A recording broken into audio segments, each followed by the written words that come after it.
அன்பர்களே, இந்துக்கள் ஒற்றுமை இல்லாததன் விளைவாக கேரள வரலாற்றில் முதன்முறையாக கேரள அமைச்சரவையில் இந்துக்கள் மைனாரிட்டியாக உள்ளார்கள். கேரளாவில் சட்டமன்ற பொதுத் தேர்தல் நடந்து முடிந்தது. இதில் காங்கிரஸ் கூட்டணி பெரும் வெற்றி பெற்று ஆட்சியையும் அமைத்து விட்டார்கள். வரலாற்றில் முதன்முறையாக பாஜக 3 MLA-களையும் பெற்றுவிட்டது. அமைச்சரவை பங்கீட்டில் இதுவரை இல்லாத வகையில் இந்துக்கள் மைனாரிட்டியாகி உள்ளார்கள். 50% மேல் இந்துக்கள் இருந்தாலும் அமைச்சரவையில் பதவியேற்ற 21 அமைச்சர்களில் முதல்வர் உட்பட 9 பேர் மட்டுமே இந்துக்கள். 12 பேர் சிறுபான்மை அமைச்சர்கள் பதவியேற்றுள்ளார்கள்.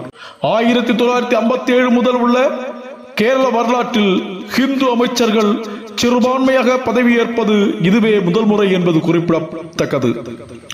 மக்கள் தொகை அடிப்படையில் பாதிக்கப்பட்டது ஈழவ சமுதாயம்தான். கேரளாவில் அதிக மக்கள் உள்ள சமுதாயங்களில் ஒன்று என்றாலும் கிடைத்தது 3 அமைச்சர்கள் மட்டுமே, அதுவும் முக்கியத்துவம் இல்லாத துறைகள். அதே அளவு மக்கள் தொகை கொண்ட இஸ்லாம் சமுதாயத்திற்கு முக்கிய துறைகளில் 6 அமைச்சர்கள் வழங்கப்பட்டுள்ளது.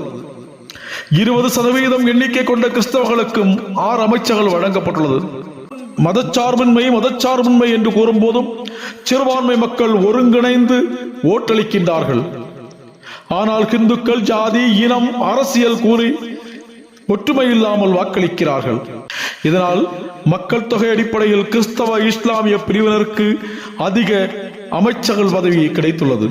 தேர்தலில் சீட்டு பங்கீடு தொடக்க முதலே காங்கிரசில் சிறுபான்மையினர் ஆதிக்கம் முக்கியத்துவமாக இருந்தது.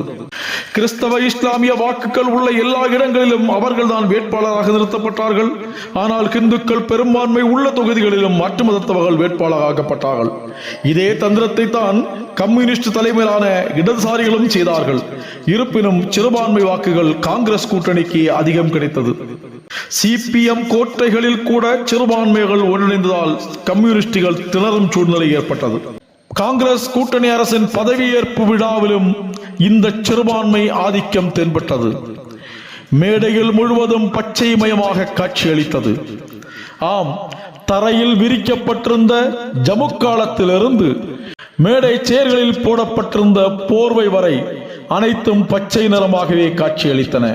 உற்று கவனித்தவர்களுக்கு தெரியும், அதிகமான பெண் உறுப்பினர்களும் பச்சை நிற பார்டர் கொண்ட சேலைகளே அணிந்திருந்தார்கள். ஆக ஹிந்து ஒற்றுமையாக சிந்திக்காவிட்டால், ஹிந்து ஒற்றுமையாக வாக்களிக்காவிட்டால் என்ன ஆகும் என்பதற்கு கேரளா வாழும் உதாரணமாக மாறியுள்ளது. தொடர்வோம். உங்கள் கிரீஷ்.